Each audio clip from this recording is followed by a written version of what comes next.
اور جو ہے نا پھر آگے 2 مجلسیں اور پڑھنی ہے میں نے. تو آپ نے دیکھا امام کے پاس اختیارات، امام ہادی ہوتا ہے لیکن صرف دور سے راستہ نہیں دکھاتا، منزل تک پہنچاتا ہے. جی اس کو بھی امام جعفر صادق نے منزل تک پہنچایا، جس نے توبہ کی اور ظالموں کی جو ہے نا وہ حکومت سے نکل آیا. اور اس کو بھی وہ کہ جس نے 10,000 درہم دیے تھے، اور کس نے یہ کام کیا ہے، اسی دنیا میں بیٹھ کے جنت دکھائی ہے، وہ نواسے پیغمبر نے شہداء کربلا کو دکھائی ہے. سنا ہے نا، آپ پڑھا ہے، شہداء کو، اصحاب کو، اولاد کو ان کی شہادت سے پہلے اپنی 2 انگلیوں کے درمیان جنت میں مقام. حبیب یہ جنت میں تیرا مقام ہے. مسلم ابن اوسجا، زہیر، غلام جون جیسے غلام، ان کو اپنی 2 انگلیوں کے درمیان بطور معجزہ جنت میں اپنا مقام دکھایا ہے. امام ہونے کا ثبوت پیش کیا ہے شہداء کربلا کو ان کی شہادت سے پہلے جنت میں اپنا مقام دکھا کے. یہ روایت ہے جو میں نے پڑھی ہے، وہ قرآن کی ایک آیت ہے. اگر وہ آیت نہ ہوتی نا، میں اس روایت کے بارے میں شک کرتا کہ پتہ نہیں امام حسین نے فرمایا بھی ہے یا نہیں فرمایا. خدا نے قرآن میں 2 دفعہ اپنے حبیب سے کہا ہے، میرے حبیب یہ لوگوں کو گمراہ دیکھ کے ان کی گمراہی کے صدمے سے اپنے آپ کو ہلاک کیے جا رہے ہو. کتنا شفیق اور مہربان رسول ہے یہ. پہلی مجلس سے مجھے یاد ہے خاتون جنت نے بابا سے کیا فرمایا تھا، اللہ کی بارگاہ میں جا کے کہیں کہ مجھے حق مہر کے طور پر گناہگاروں کی شفاعت کے اختیارات دے. ایسا مہربان گھرانہ اور دل سوز گھرانہ ہے یہ. 2 دفعہ لعلک باخع نفسک، باخع یعنی اپنے آپ کو ہلاک کیے جا رہے ہیں آپ. یہ لوگوں کو جو پتھر پھینکتے تھے، غلادت پھینکتے تھے، طائف میں جتنا بڑا کہتے ہیں کہ لوگ پتھراؤ کرتے تھے، خون ہوتا تھا آپ کا بدن، ان پتھروں کے اوپر چلتے تھے رسول خدا جو آپ کے اوپر برسائے جاتے تھے. تصور کریں کہ کتنا نازنین بدن آپ کا جو ہے نا وہ مجروح ہوتا ہوگا. جی لیکن اس کے باوجود اتنے فکر مند تھے. یہ فرماتے ہیں کہ خدا کو تسلی دینی پڑی، دل جوئی کرنی پڑی. میرے حبیب آپ اتنے پریشان نہ ہو کہ اپنے آپ کو جو ہے نا وہ ہلاک کر رہے ہیں کہ میری امت کا کیا بنے گا، میری امت کا کیا بنے گا، میری امت کا کیا بنے گا. نواسے پیغمبر کے بارے میں جو میں نے پڑھا ہے نا، عصر عاشور دشمن کے لشکر کے سامنے کھڑے ہو کے اپنا مختصر تعارف کرایا. فرمایا اما ہذہ امامۃ رسول اللہ لابسھا، یہ امامہ جو میرے سر پر ہے یہ میرے نانے کا امامہ نہیں ہے. قالوا بلا، بلا کا مطلب ہوتا کیوں نہیں فرزند پیغمبر، یہ آپ کے نانے کا امامہ ہے. تلوار بھی رسول خدا کی تھی. فرمایا اما ہذہ سیف رسول اللہ مقلدھا، یہ تلوار جو میں نے آویزان کر رکھی ہے میرے نانا کی تلوار نہیں ہے. بلا یقیناً ہے. پھر فرمایا یہ بتاؤ میں نے تمہاری شریعت کو کوئی نقصان پہنچایا ہے؟ اللہ ہرگز نہیں. پھر فرمایا یہ بتاؤ اس پوری دنیا میں میرے علاوہ کوئی تمہیں دوسرا نواسے پیغمبر مل سکتا ہے؟ اللہ ہرگز نہیں.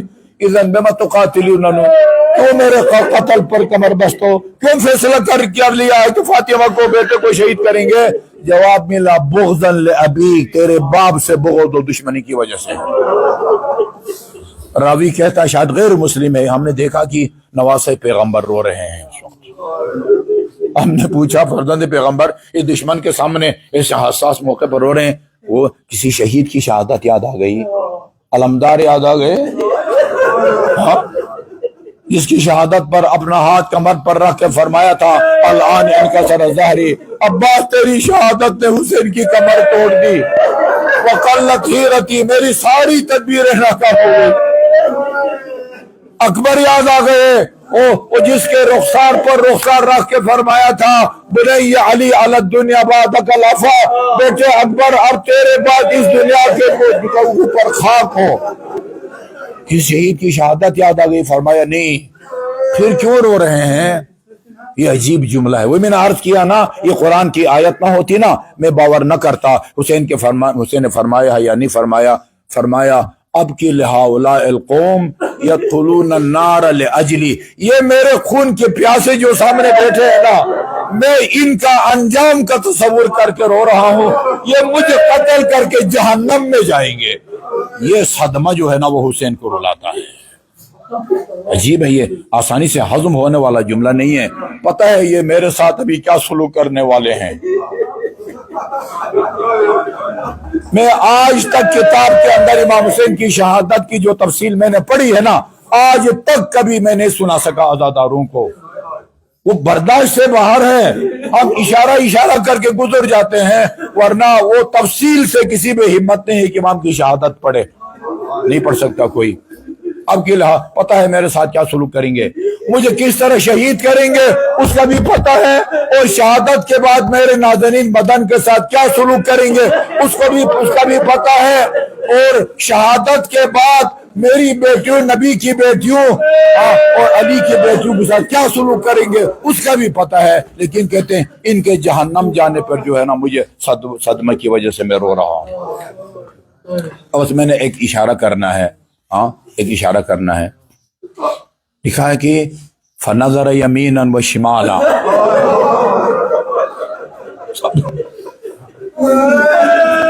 کربلا یا امام زین العابدین ہے خیموں میں، یا امام محمد باقر ہیں، یا عبداللہ بن حسن ہے قاسم سے چھوٹے. قاسم 13 سال کے تھے، یہ 11 سال کے تھے جی. یا امام حسین ہے، بس باقی خواتین مقدرت عصمت طہارت تھی. امام زین العابدین، امام محمد باقر 5 سال بھی لکھا گیا ہے، 1.5 سال کا بھی لکھا گیا، بہرحال ان کا بچپنا تھا. امام زین العابدین علیل تھے، بیمار تھے. ایک عبداللہ بن حسن جناب قاسم کے بیٹے، ایک اکیلا حسین ہے، 3 دن کا بھوکا بھی ہے. اصحاب کے لاشیں بھی اٹھا کے خیمہ پر لائے، اولاد کے خیمے اولاد بھی خیمہ پر لائے. 3 دن کا بھوکا پیاسا بھی ہے. فنظر یمینا و شمالا، دایاں دیکھا بایاں دیکھا. اصحاب کے لاشوں کی طرف مخاطب ہو کے فرمایا یا ابطال صفا و ابطال الحجا، اے میرے شیرو،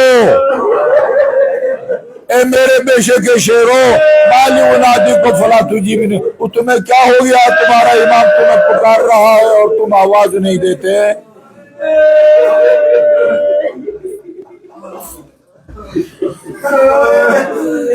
حملہ کیا اشقیاء پر. اتنا لکھا ہے کہ اتنے اشقیاء کو اس بھوک پیاس اور زخمی حالت میں مارا، دشمن کے لشکر میں نمایاں کمی محسوس ہونے لگی. عمر سعد کو یہ اعلان کرنا پڑے گا پڑا اس طرح حسین تم سے شہید نہیں ہوگا، اور اگر حسین کو شہید کرنا چاہتے ہو نا ایک ساتھ چاروں طرف سے حملہ کر دو. بس عزادارو اس خطاب کا جاری ہونا تھا. چاروں طرف سے ایک ساتھ حملہ ہوا. جس کے ہاتھ میں تلوار تھی وہ تلوار سے حملہ کرتا تھا، جس کے ہاتھ میں نیزہ تھا وہ نیزے سے حملہ کرتا تھا، جس کے ہاتھ میں تیر وہ تیر اندازی کرتا تھا، اور جس کے پاس تینوں اسلحہ نہیں ہوتا تھا وہ نواسے پیغمبر کی طرف پتھر پھینکتا تھا. فجلس لیستریح ساعۃ، ایک لمحہ سانس لینے کے لیے جو ہے نا وہ رکے، اور اسی دوران دشمن کا پتھر آیا، پیشانی مبارک کو آ کے لگا، خون نکلا. اس خون کو صاف کرنا چاہتے ہیں، وہ امام کا پاک سینہ نمودار ہوا. ہر ملک کا تیر سے شعبہ آیا اور امام کے قلب کو آ کے لگا. فانقلب علی قرقربو سے جوادی، اس تیر کے لگنے کے بعد امام زین فرس پر سنبھل نہ سکے، مگر زین فرس تک زمین تک آنے میں بہت دیر ہو گئی. کتنا وقت لگتا ہے، کیوں دیر ہو گئی؟ ایک جملہ اور التماس دعا. امام زمان زیارت ناحیہ میں فرماتے ہیں السلام علی حملہ رؤوس السہام، میرا سلام ہو کہ جس کا جنازہ وہ عراق کے مسلمانوں نے تو نہ اٹھایا، دشمن کے نیزوں کے انیوں نے جس کو جنازہ اٹھایا، اس مظلوم جد کو میرا سلام ہو.